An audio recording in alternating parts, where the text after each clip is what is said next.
আজানের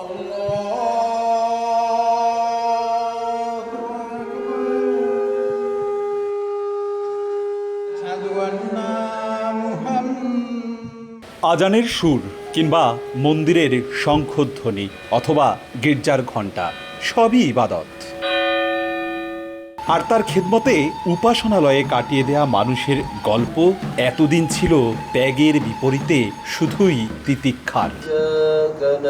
একজন ইমামের 5 ওয়াক্ত কিংবা একজন মুয়াজ্জিনের প্রার্থনার ডাক অথবা পুরোহিতের পূজা নয়তো একজনের ফাদারের প্রার্থনা সামাজিক মান মর্যাদায় কিংবা আর্থিক সুরক্ষায় এই দেশে এতদিন কতটাই বা সম্মানিত করেছে তাদের।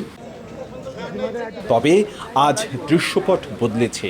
180 দিন বর্তমান সরকারের নির্বাচনী প্রতিশ্রুতি অনন্য এক দৃষ্টান্ত স্থাপন করেছে, বিভিন্ন ধর্মের ধর্মগুরুদের সম্মানের আওতায় এনেছে।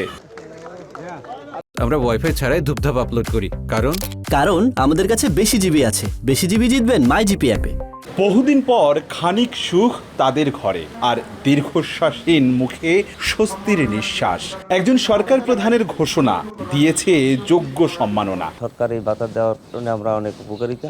সেবাহিত পুরোহিতের জন্য মাসিক যে টাকাটা দিচ্ছে এর জন্য কাউকে ধরতে হয় না। 4 মাস ধরে সরকার আমাদের যে বেতন দিয়েছে সে দিয়ে আমার কন্যা সন্তানের চাহিদা পূরণ করতে পারি। মাননীয় প্রধানমন্ত্রী যে আমাদেরকে ভাতাটা দিচ্ছে তাতে অনেক উপকার হচ্ছে। ইসলামিক ফাউন্ডেশন ও হিন্দু ধর্মীয় কল্যাণ ট্রাস্টের তথ্য মতে প্রথম পর্যায়ে বরিশাল বিভাগের 6টি জেলায় 1128 জন ইমাম, মুয়াজ্জিন, খাদেম এবং জেলার 38 জন পুরোহিত ও সেবায়িতের মাঝে এ সম্মানী পৌঁছে দেওয়া হয়েছে। 30-35 বছর পর্যন্ত ইমামতি করি, এর মধ্যে আর কোনো সরকার কখনোই আমাদের এভাবে মূল্যায়ন করতে এগিয়ে আসেনি। বর্তমান সরকার আমাদের এই 4 মাস যে ইয়ে করছে, যে সেবায় পুরোহিত করিয়ে যে বেতনটা দিয়েছে, তাতে আমার মোটামুটি ছেলেমেয়ে নিয়ে ভালো থাকতে পারি।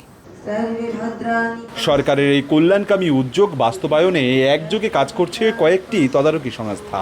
দফতরগুলোর কর্তারা বলছেন, যোগ্য ব্যক্তিদের বাছাই করেই এ ভাতার আওতায় আনা হয়েছে।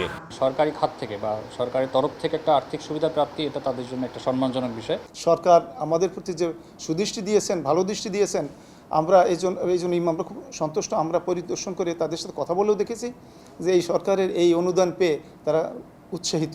ধর্ম মন্ত্রণালয়ের তথ্যমতে 2026-27 অর্থ বছরে বিভাগের সম্মানী ভাতার আওতায় প্রায় 5632টি ধর্মীয় প্রতিষ্ঠান যুক্ত করতে কার্যক্রম চলছে। অপূর্ব অপু, সময় সংবাদ, বরিশাল।